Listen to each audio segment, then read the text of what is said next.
Centuries ago, the Nez Perce established themselves in central Idaho along the Clearwater River. Over time, the Nez Perce occupied a homeland covering parts of today's Washington, Oregon, Montana, and Idaho.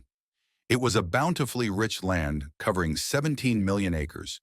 They based their livelihood based upon fishing, hunting, and gathering. The need to gather food forced them to spread out and divide into bands instead of establishing a centralized society. In the 18th century, there were many bands spread throughout the Nez Perce homeland. These bands numbered up to a few hundred people each and lived in semi-nomadic villages. They moved along the watercourses on the open prairies in the spring and summer, and then relocated to the mountain valleys in the fall and winter. The first meeting between the Nez Perce and the Americans took place in September 1805, when Lewis and Clark led a small group across the Bitterroots into Nez Perce country. The Nez Perce received them graciously, gave them supplies, and told them about the river route to the Pacific. Soon, fur trappers and traders, both British and American, followed in their wake. For the next 30 years, contact with Americans was limited but friendly. Then in the late 1830s, tensions between the Nez Perce and the newcomers increased as fur traders, missionaries, and settlers moved onto Nez Perce land. However, despite these tensions, the Americans and the Nez Perce remained peaceful toward each other. This hesitant relationship between the two cultures was evident in 1847 in the Cayuse War. Then the Oregon Territory was established, located on much of the Nez Perce land.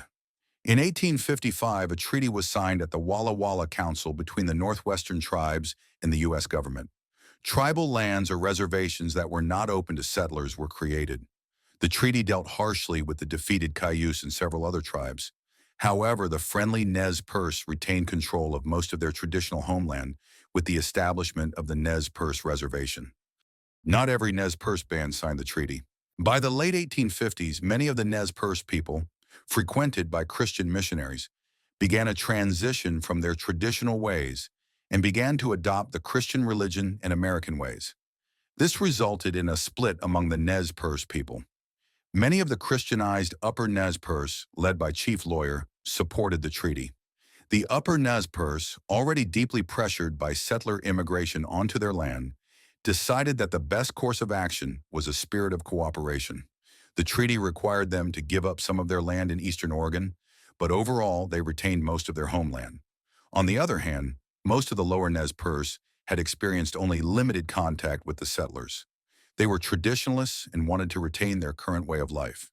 This group, heavily influenced by Chief Joseph, the elder of the large Wallowa band, were reluctant to sign away any of their land. A small number of the Upper Nez Perce, primarily Chief Looking Glass and Chief Whitebird, sided with the traditionalist. Some of the other plateau tribes also refused to accept resettlement onto reservations. In the resulting Yakima War, the Upper Nez Perce openly supported the U.S. government and provided scouts to the U.S. Army. The Lower Nez Perce remained neutral in the conflict. In 1860, gold was discovered on the northeastern corner of the Nez Perce Reservation.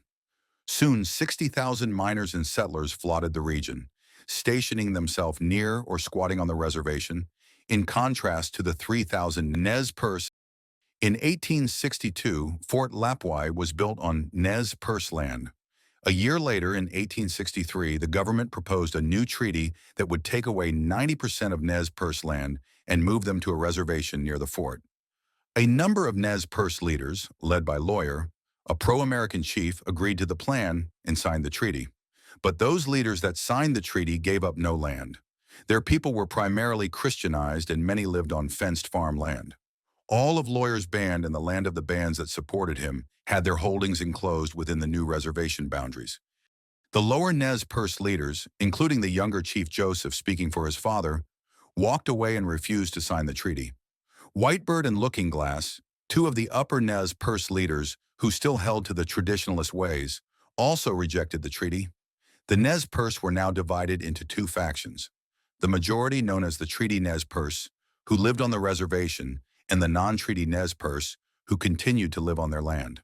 There were 5 non-treaty bands: Looking Glass's band on the Clearwater River, Chief Joseph's band in the Wallowa Valley, Tohuhulzot band on the Snake River, Whitebird's band on the Salmon River, and the fifth band was the Palouse, led by Chief Red Echo.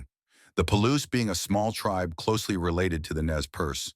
The non-treaty bands altogether roughly numbered around 700 people, with around 250 warriors. Despite the divisions and antipathy caused by the Treaty of 1863, the area remained hesitantly peaceful for the next 13 years. Young Chief Joseph took over leadership of the Wallowa band, numbering about 200 people upon the death of old Chief Joseph in 1871. Joseph, along with the other four non-treaty Nez Perce bands, continued the passive non-compliance policy of his father and refused to give up any land. However, he recognized the futility of open conflict with the U.S. and encouraged his people to cooperate with growing number of settlers moving into the region. Nevertheless, over time, hundreds of settlers started to encroach upon the land that the non-treaty Nez Perce refused to cede. In June of 1876, two settlers killed a young Nez Perce warrior during an argument over a stolen horse. The settlers claimed it was self-defense, while the Nez Perce insisted it was murder. The Indian agent and the Army representative assured Chief Joseph that two settlers would be tried in a court of law. The situation became even more tense when, after 10 weeks of no news, Joseph's brother, the respected warrior Ollicott, issued an ultimatum to the settlers in the Wallowa Valley. He demanded that they hand over the murderers and that all the settlers leave the valley. The Nez Perce gave them 1 week to comply, or they would be driven out of the valley by force. The settlers refused the ultimatum and assembled a volunteer militia to protect their homes and ranches. Open conflict was avoided when General Oliver Otis Howard sent a cavalry company to keep the two sides separated. The cavalry assured the Nez Perce that the two defendants would be brought to trial. In September of 1876, the trial was held and both settlers were acquitted and released. The Nez Perce had no confidence in the U.S. government's legal system and did not participate. General Howard was under considerable pressure from both the local government and the federal government to enforce the conditions of the 1863 treaty, and he believed the best course of action was to move the non-treaty bands onto the reservation. Soon, two councils were held at the Lapwai Reservation between General Howard and the Nez Perce. Howard was uncompromising in his decision that the Nez Perce must give up their land and move on to the reservation. The Nez Perce were equally uncompromising in their position that they would not give up their land. After the failed negotiations, General Howard waited for 6 months. On May 14, 1877, Howard ordered the Nez Perce to move on to the reservation or threatened to use force. He also issued an ultimatum that they would comply no later than June 15th. With heavy hearts and little time to gather their horses, cattle, and personal belongings, Chief Joseph and the other leaders reluctantly agreed to comply. In early June, 3 Nez Perce bands gathered at Tolo Lake, a traditional gathering spot for summer religious observances. That was Chief Joseph's Wallowa Valley Band, Tuhuhulzot Snake River Band, and Whitebird's Salmon River Band. The events of the Lapwai Council had discredited the chiefs, and they lost control of their young men. While the bands enjoyed their last stretch of complete freedom, a few of these young warriors led by shore crossing attacked some homesteads on the Salmon River and killed 4 settlers. Pent-up frustration over decades of injustice spilled over, as shore crossing avenged the murder of his father in 1875. Shore crossing's actions emboldened other warriors to seek revenge for past offenses. The next day, Yellow Bull led 15 warriors from Whitebird's band on a 2-day raid. They killed 14 more settlers and seriously wounded 6. Realizing the army would respond to the bloodshed, the Nez Perce moved to their village at Whitebird Canyon. By June 16th, their lodges could be seen along Whitebird Creek. Howard quickly dispatched Captain Perry, the commanding officer at Fort Lapwai, and a force of 106 troopers from the 1st Cavalry Company's F&H, barely 1/3 of whom had previous combat experience with the natives. Accompanying the soldiers were 11 civilian volunteers and 13 scouts from treaty bands that had been recruited from the reservation. This is the first video about the Nez Perce and what led to the war between them and the United States. I will cover the whole war in my next videos, so make sure to subscribe. Thanks for watching.